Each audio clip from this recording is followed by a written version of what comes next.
We are making a call to Ukraine even as we speak.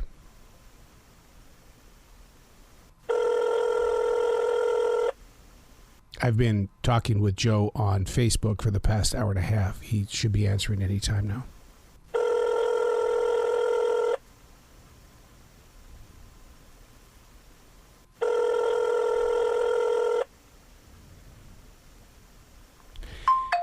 Okay, he's not answering on our secret Batman line. We really do have a secret Batman line, so we're going to I'm going to call him through Facebook, and we'll probably make that jump over there.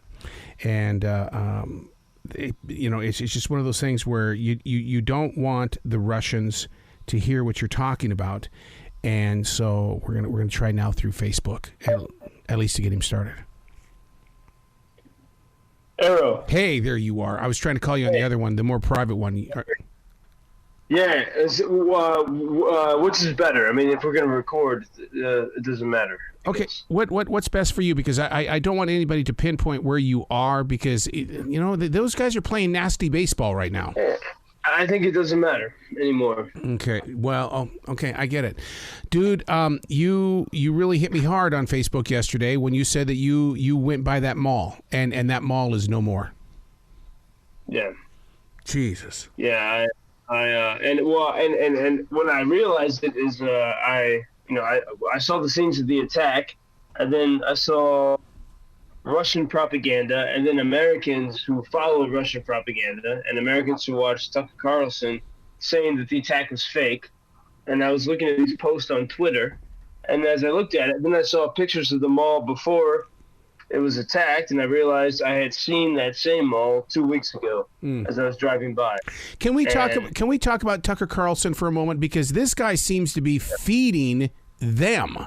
It's like, yeah. I mean, I realize freedom of speech and stuff like that, but what in God's name is this man thinking that he's doing?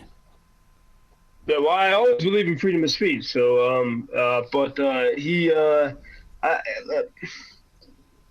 I knew Tucker in my past life working with Fox, and some of these, and I'll give you another example. There was a journalist called Jack Posobiec. Mm-hmm. He's got 2 million followers on Twitter, and he was sent to us by a person who was a high-level official in the State Department in the previous American administration. This person believes in Ukraine, spent time meeting with Zelensky, and this person sent Jack to me in Lviv because Jack has been telling his millions of Twitter followers that what's happening here is not real. Oh, jeez. The whole thing is fake. And so this guy came to Lviv, and I had to meet him and show him that it's real. We sent him to Mykolaiv, which is the city just a little bit east of Odessa that has been pounded relentlessly, and it's right on the border of the occupied territory. And he was shaken by it. But here's what happened. So he said when he started to open up and realize, oh, this is really a horrible thing, what's happening in Ukraine. And I said, yeah, the American media is ridiculous. And there's a lot of nonsense. And I said, at the beginning of the war, I saw somewhere on Twitter, and I didn't know who put the post, but at the beginning of the war, someone shared a post of Ukrainian civilians who were joining the territorial defense, kind of like the civilian militia, and they were holding fake guns. They were like wooden props as guns while they trained. And I had friends that did this because they had never held a weapon in their lives, and because there weren't enough weapons. And I told this to this Twitter guy, Jack, I said, someone tweeted that this war is fake because these guys are holding fake guns. And he said, oh, yeah, that's terrible. I found out a few hours later he was the guy that did it. And he came here and he saw the reality and he saw the truth, and then he went home to America and never apologized, never recanted, never said, oh, I'm so sorry, I was wrong. And so at the information warfare level, it's very difficult. One of the things that you face on a daily basis is that I know you're a guy that wants to get the entire story. You want to get the real story. And you went to the waters the last time that we talked, and you said you could see the Russians across from the other side. And then you went to Kyiv. I mean, my God, how you went to a city that's been brutalized.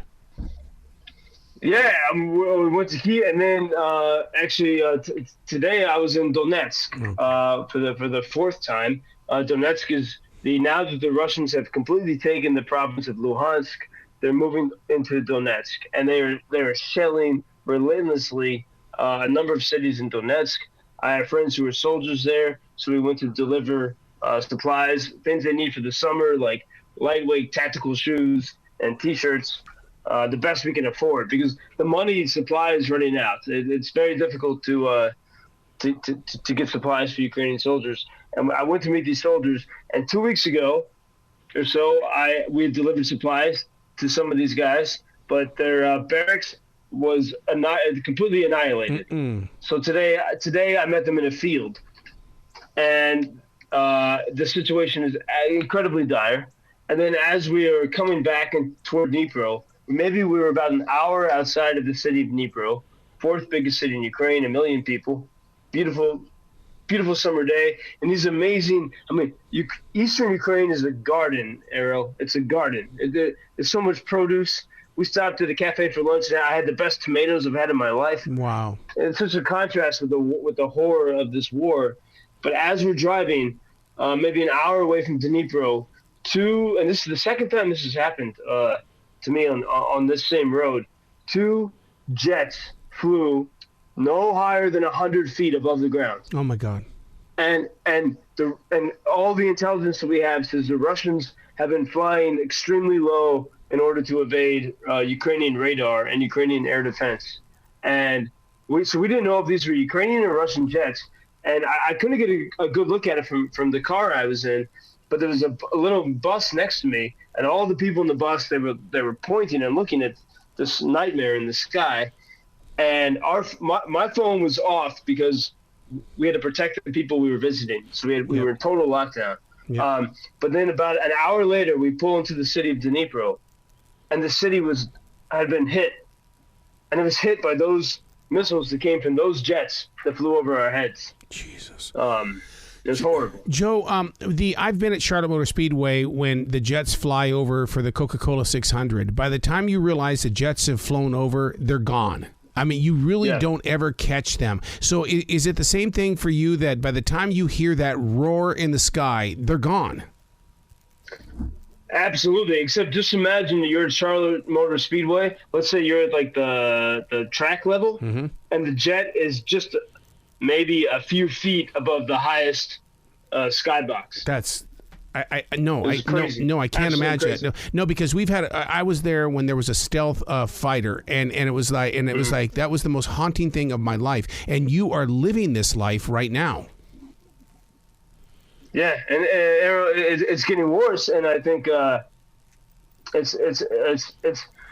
it's horrible. I mean, we had the G7 leaders meeting the past few days, and Boris Johnson tends to, believe in Ukraine pretty strongly. The other leaders are a little bit milquetoast. But even then, there was a video of all of the leaders, and they were joking about taking a picture together, and they don't look serious. Meanwhile, Putin is deadly serious, and a senior Russian parliamentary official said that they are willing to strike London. And meanwhile, everyone else is kind of joking, and not very serious. And the fact is, most of the weapons that the West has sent to Ukraine are old, or they haven't arrived here yet. And what Ukraine really needs, and everything I've seen in my travels toward the front lines, Ukraine needs longer range weapons so they can fire at the Russians without being fired upon. And they don't have that. Well, remember that it was just a couple of weeks ago that Putin said that if the United States gives them those missiles, he's going to call that an aggression. He's going to say that right there is a reason to have war. And so he is winning. He's winning the rhetorical battle. He is able to scare people with his words. Right. He can scare Washington with his words. He can scare Brussels and London. All he has to do is say something, and most nations fall in line. There are a few noble exceptions, like the tiny Baltic nation of Lithuania. Most people don't know this, and I forgot this for a while, but Russia has a piece of land that is in Europe that's separate from Russia. It's on the Baltic Sea. It borders Poland and Lithuania. It used to be a Prussian and a German city, and So in order for Russia to access this place, it's called Kaliningrad, they have to go through Belarus and then through Lithuania. And Lithuania said last week, we will no longer allow the transport, because Russia had trains that would go through to supply this little colony. It's actually not very small. It's quite big. And Lithuania said we will no longer allow Russian trains to reach Kaliningrad. And Moscow said that, and Lithuania is NATO. And so Moscow said this is basically a declaration of war by NATO.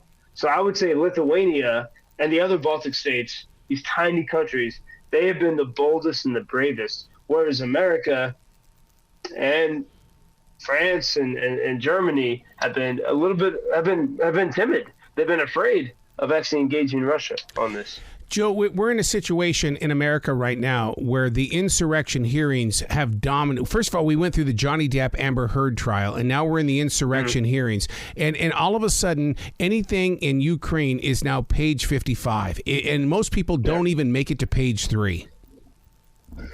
Well, and this is a difficult thing, because here's where I think these hearings should investigate things. I mean, Ukraine has been strangely so central to American politics for many years, on both the left and the right. Paul Manafort, who was Trump's first major campaign manager, know him well.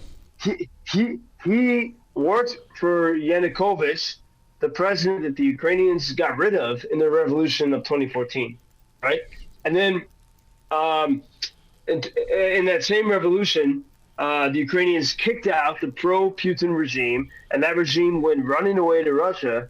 And a few months later, a member of that regime, who was then living in Moscow, hired the son of the sitting vice president of the United States, Joe Biden's son, Hunter. Yep. So it was the anti-Ukrainian people that have worked with American Republicans and Democrats. And so Ukraine has been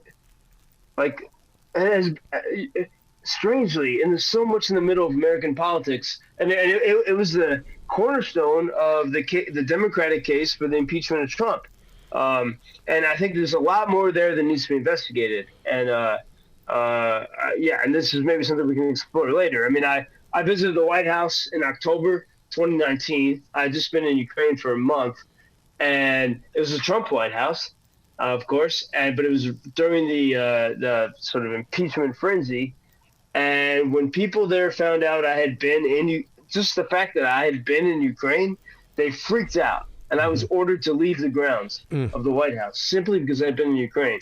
And so this country, which I think, I know since the revolution in 2014, has been one of the freest countries in the world, but right now I think might be the leader of the free world, has been, I think, quite abused by the American political elite. Well, has there been any word of the reaction of Turkey today where they said they would not oppose anybody who joins NATO?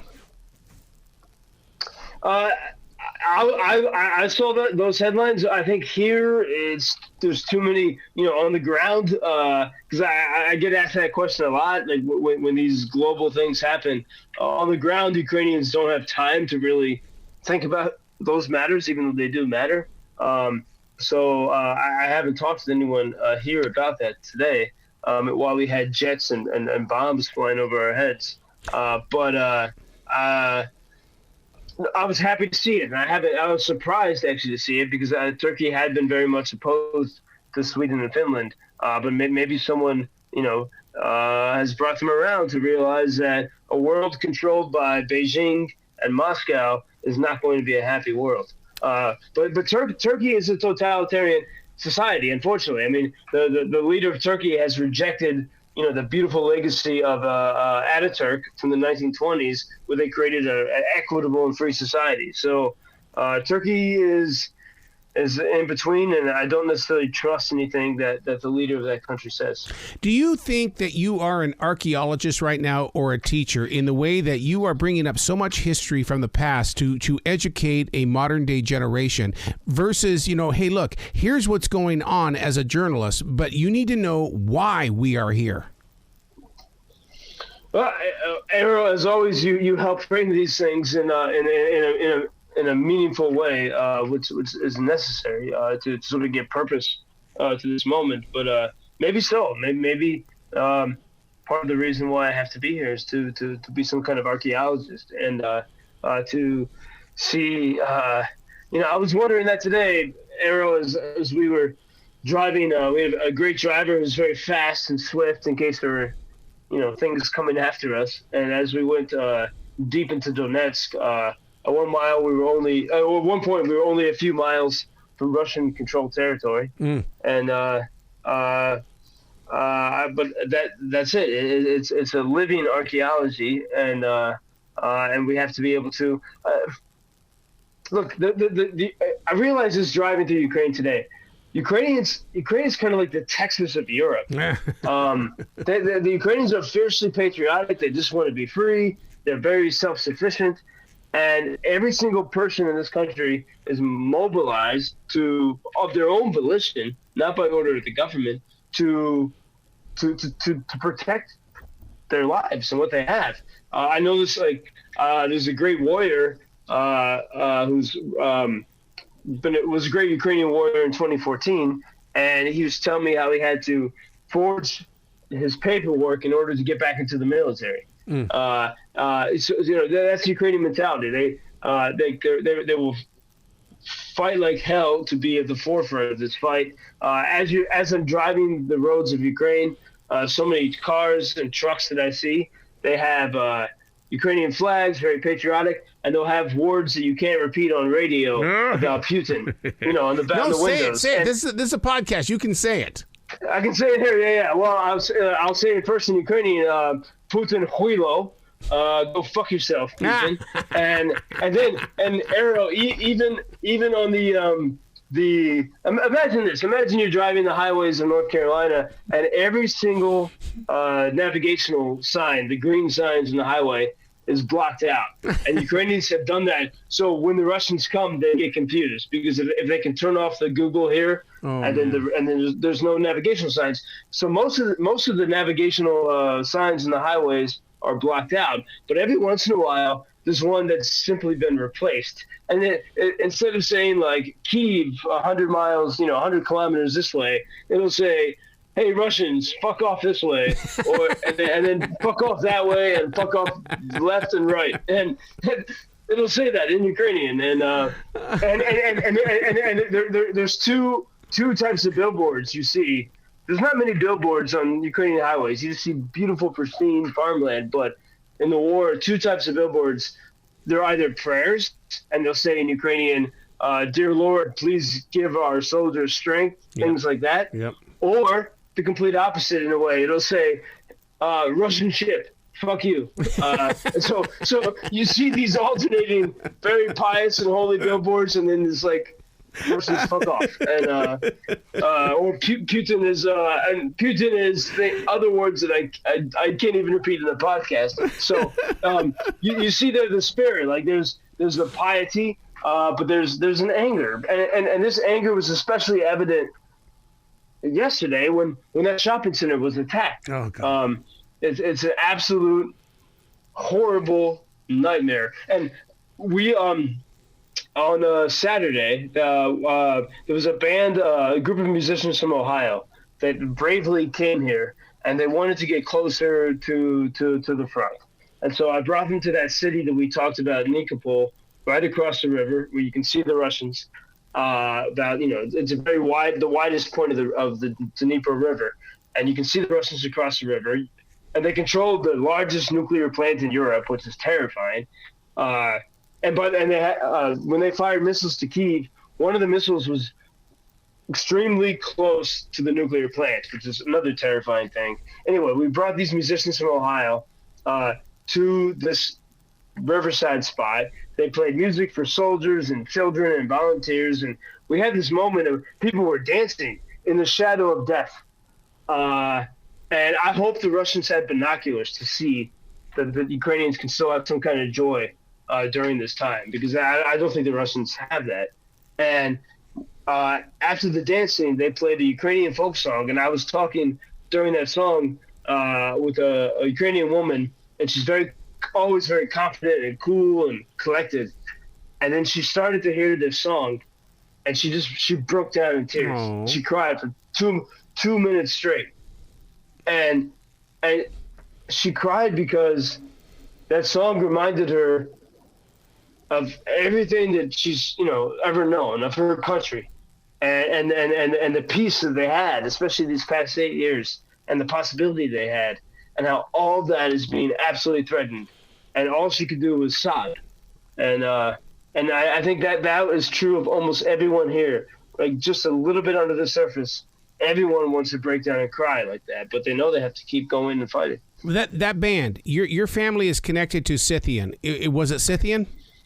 No, it wasn't Scythian. It was a band from Ohio, where my family is from, and where I was born. No, it's a band from Warren, Ohio, Oh, God. and they're called Slavalacha.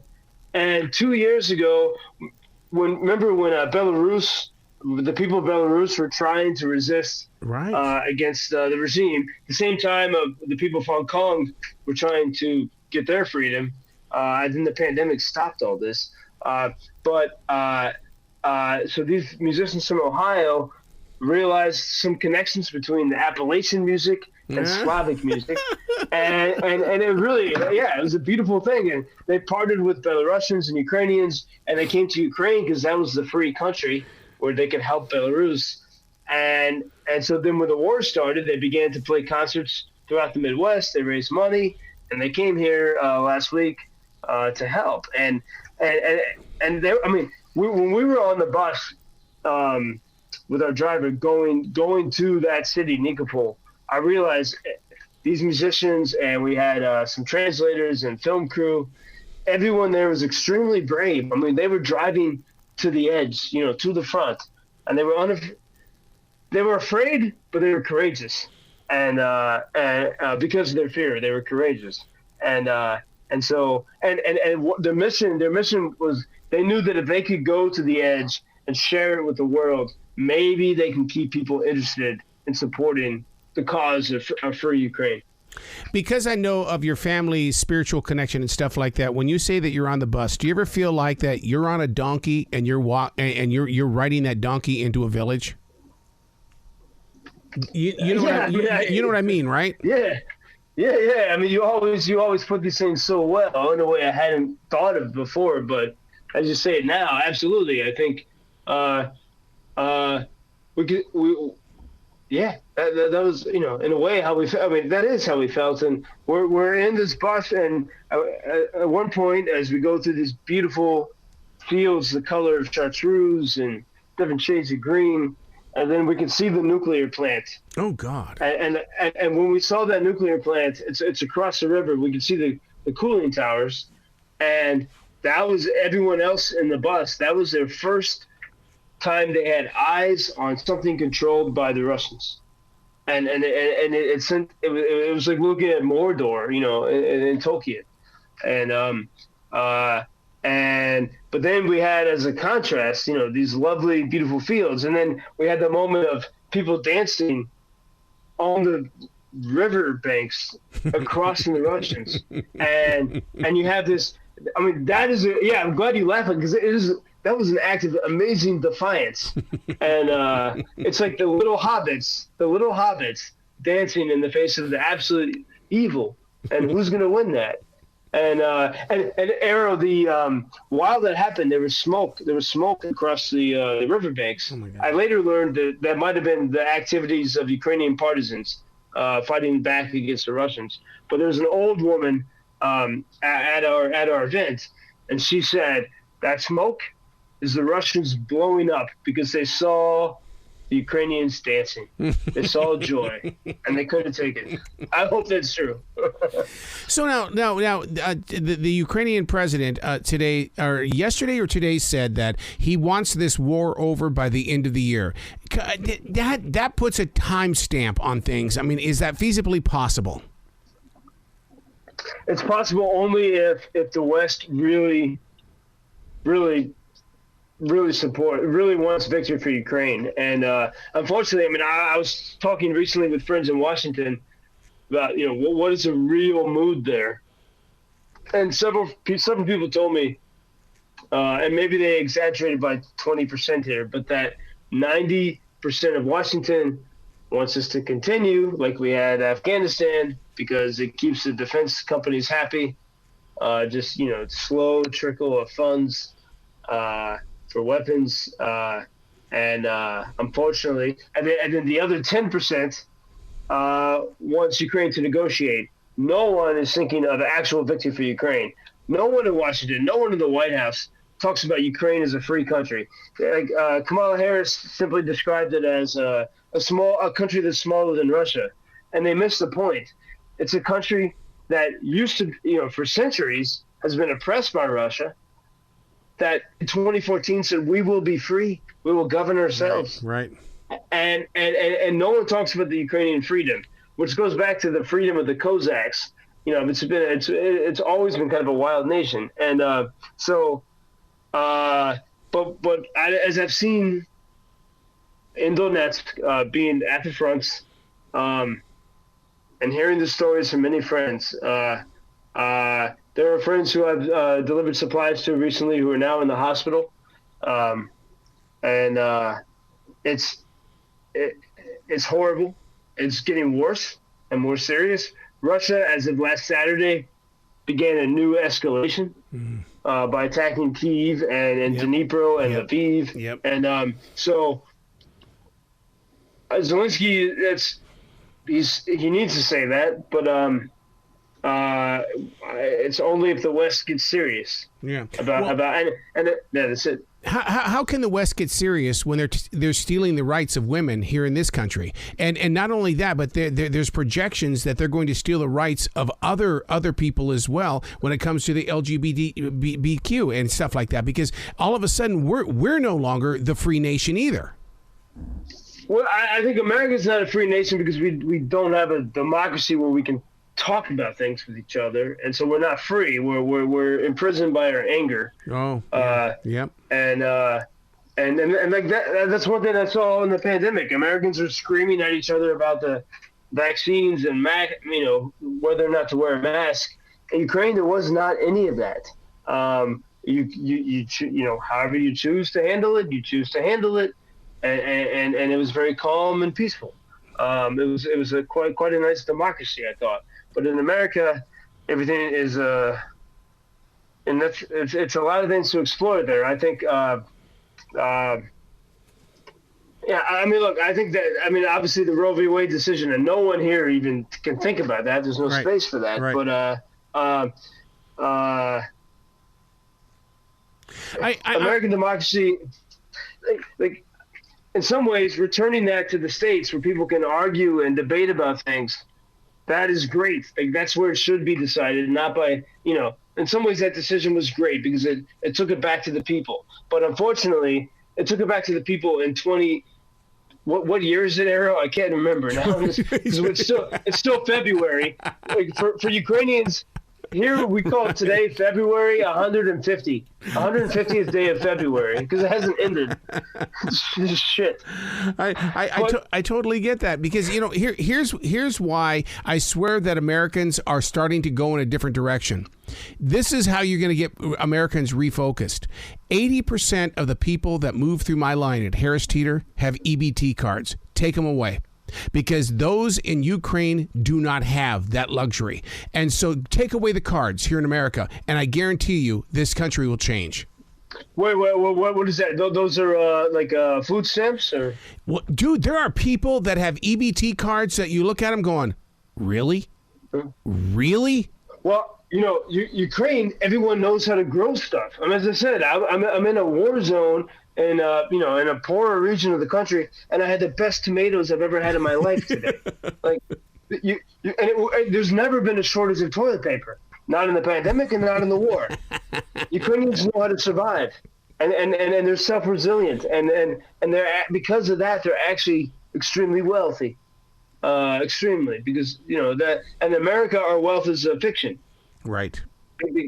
And we don't know how to protect it or do anything. We don't even know how to have a conversation, and that's why, like the Supreme Court Roe v. Wade, whatever, I don't know what it was called, but the new decision that sent things back to the states would have worked well. And in America, where there was a functioning democracy where people can figure out problems at a local level. But I don't think we have that capability.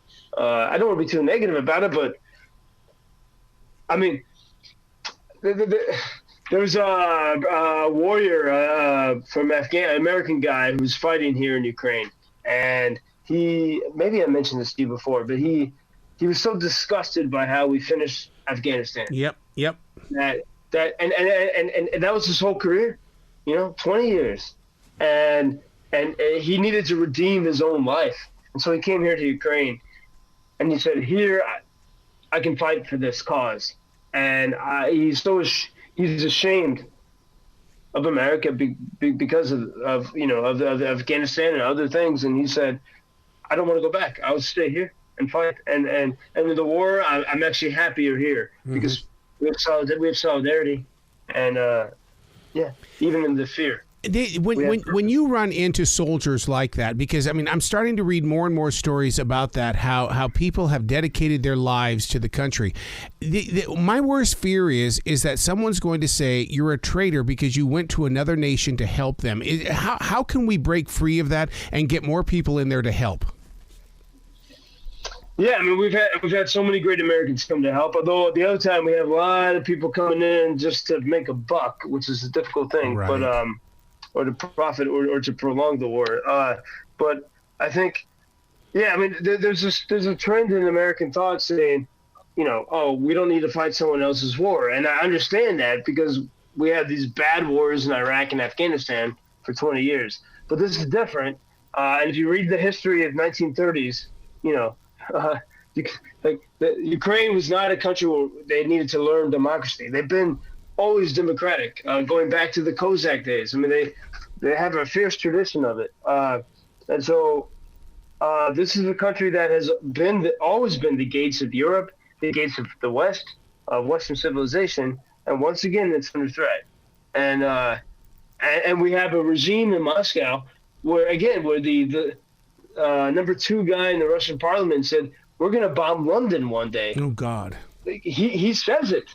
So when we always say never again, but when will we listen to that? So the people that come here, and as one of the musicians said on the bus on the way to the river crossing the Russian-controlled nuclear plant, said, "I think we might have like most of the best people in the world here right now. The people who see what is the most serious thing to fight right now show up here." And they're here now. Now in the 4th month of the war, I'd say we have some of the greatest heroes from all over the world are here because they know what is at stake. The pictures that you display and the pictures of World War I as well as World War II were black and white. You show us the colorized version of Ukraine, and I wonder sometimes if people are so confused because we're so used to looking at black and white photos.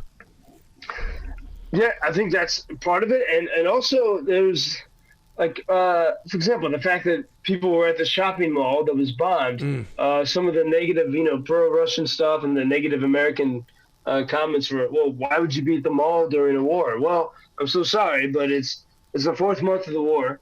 You have to eat, you have to wear clothes, you have to work.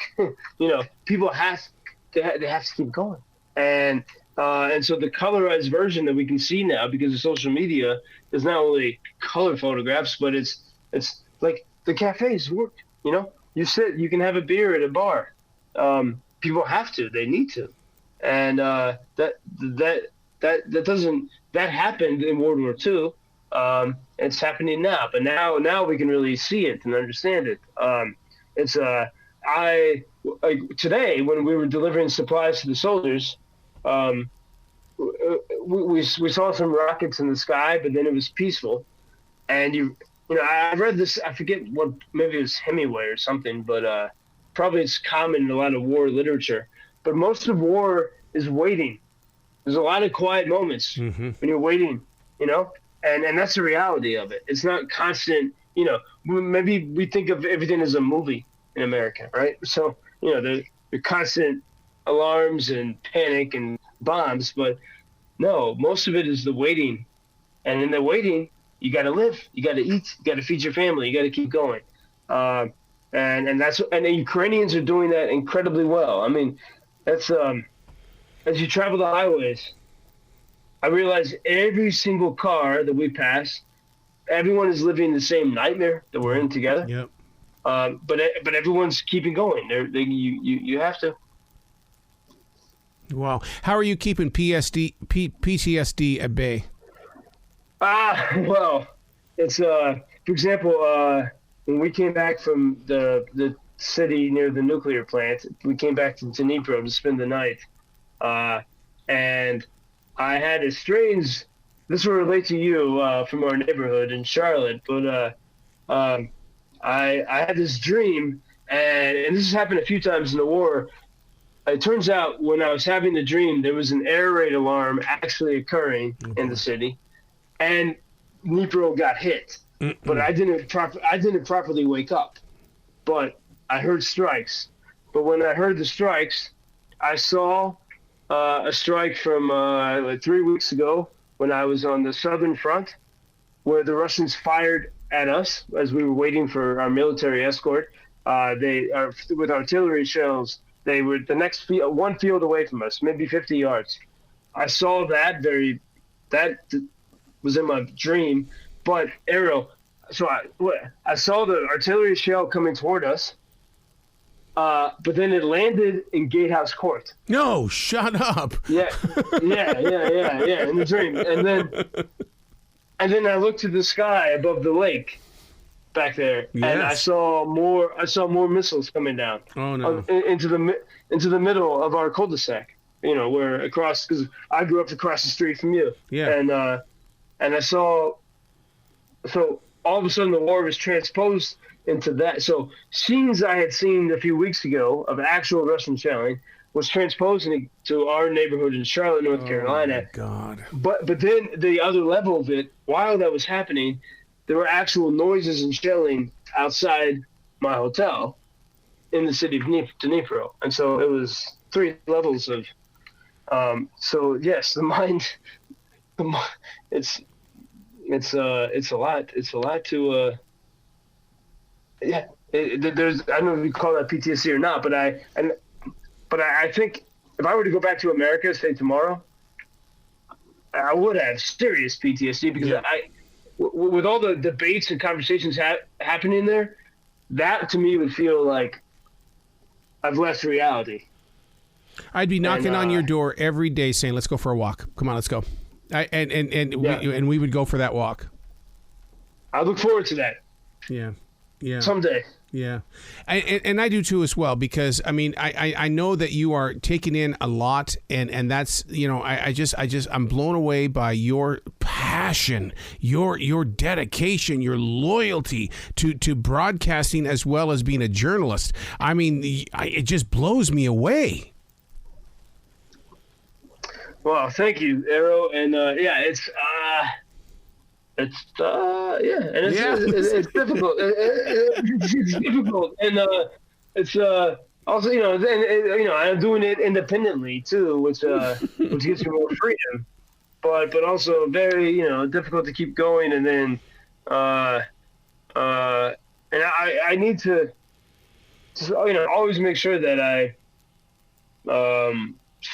the best truth I can share is, and that's why I appreciate these conversations, is the honest emotions that people feel here and that I feel here. What are you going to do when you come back to the States? And let's say, okay, because, Joe's never going to stop. And some news agency comes to you and says, we want to hire you. And then you hear that evil speech where they say, well, Joe, you're a little bit set in your ways. And you just want to look at him and say, do you know what I have done? Do you know where I have been?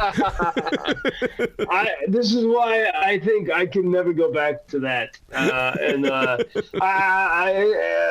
It's not. I can never go back to it because I know that's exactly what would happen, and I don't want to deal with it. And I'm great. Like I have, I speak on your podcast, and then every weekday I speak on Chicago's WGN radio, and sort of miraculously they give me about 10 minutes a day to talk. But yeah, other than that, there's no.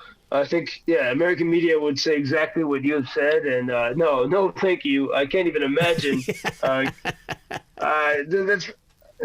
Aaron, I don't know if there's a way I could easily go back to America after this. Right, exactly. All right, you guys are raising money because you guys really are on a mission to change people's lives. You're activating the calling. What is the website where people can really make a true donation to your calling? Thank you, Arrow. Yeah, it's UkrainianFreedomNews.com. And if you click on the tax-deductible donation option, that can help us get supplies to soldiers, helmets and bulletproof vests and tactical glasses, things that they really need to survive. One thing we really need now, thermal imagers, heat sensors, which even work in the summer so you can see the enemy through the trees in the forest. And then there's a PayPal option for anyone that wants to support our humble volunteer independent media operation. So UkrainianFreedomNews.com. You got to keep coming back, buddy. I mean, I don't care what time of night. It could be 3 o'clock in the morning. I will kick up this studio in a heartbeat. Well, thank you, Aaron. And today, I knew I had to talk to you today and to share the emotions of today, because it was one of the most difficult and strangest days, and so close to, like, when I saw those jets flying over us, we didn't know what they were. But then when I heard an hour later what they wore, I shuddered. I mean, you realize you were that close to evil. Mm-hmm. That's what it is. Yeah, because we're starting to get headlines where they don't care about journalists. They just don't care. No, and I mean, I don't care about, I don't care about that for me, but I'm saying, but they don't care about people. Right. Right. They don't care about people. They don't care about humanity, and they don't care about their own people. I mean, and when I think of the accounts I heard from the wintertime, when the Russians were leaving their comrades to die in the snow and ice, and the cries, the foreign soldiers that told me the cries of the Russians left to die in the fields. And what you have is a society where no one has learned there's any reason to live, and everything's top down. Whereas Ukrainians you can't govern. Ukrainians are wild and independent because they have an idea of who they are as people, individually, and they're fierce about it. But Russians, that's going back to 1917, even in the Soviet years, and now the Putin years.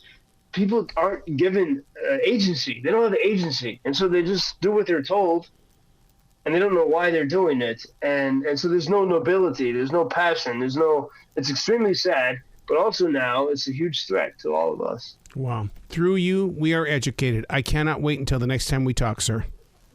Thank you, Arrow. You be brilliant tonight, all right? Thank you, and have a good night. You bet. Same to you.